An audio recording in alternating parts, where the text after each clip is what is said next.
Assalamualaikum warahmatullahi wabarakatuh. Perkenalkan, nama saya Elsa Putri Nuraini, NIM 103241133 dari kelas D Hukum Tata Negara.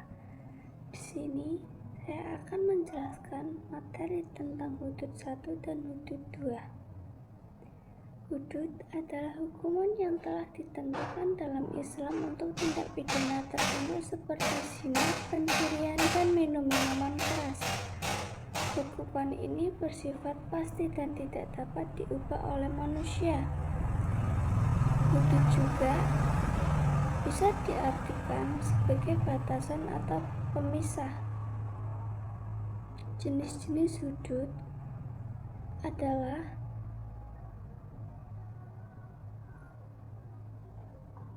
had zina, hukuman bagi pelaku zina yang berbeda antara yang sudah menikah atau yang belum menikah.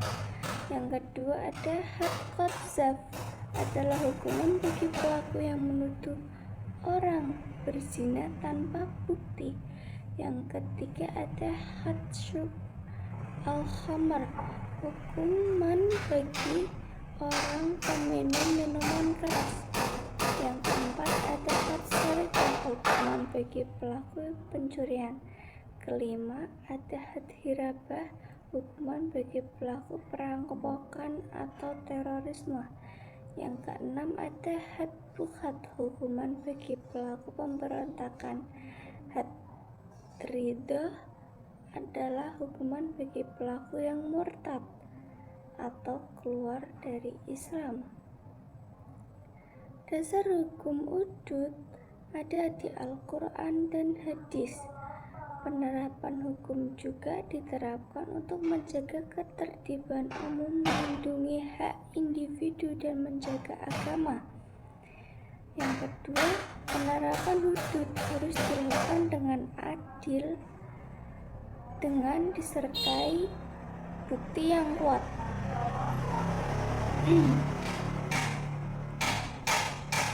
Hikmah hudud sebagai bentuk pencegahan agar manusia tidak melakukan tindak pidana. Yang kedua, sebagai bentuk pembalasan atau represif bagi pelaku tindak pidana. Yang terakhir adalah sebagai sarana untuk menjaga kemaslahatan umat manusia dan menegakkan keadilan. Materi kedua, saya akan membahas tentang qisas dan diyat. Yang pertama ada pengertian qisas.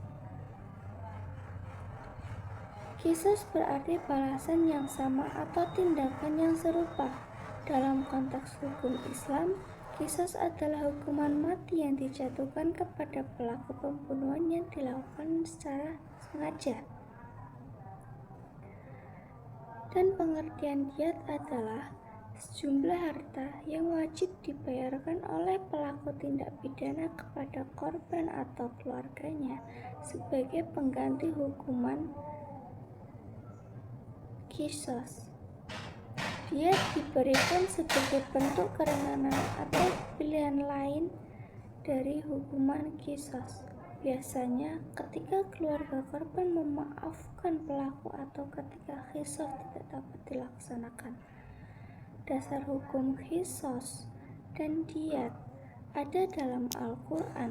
Terdapat ayat Al-Quran yang secara jelas menyebutkan langsung qisas dan diyat, seperti dalam surat Al-Baqarah ayat 178 sampai 179 yang membahas tentang qisas dalam pembunuhan. Dalam hadis juga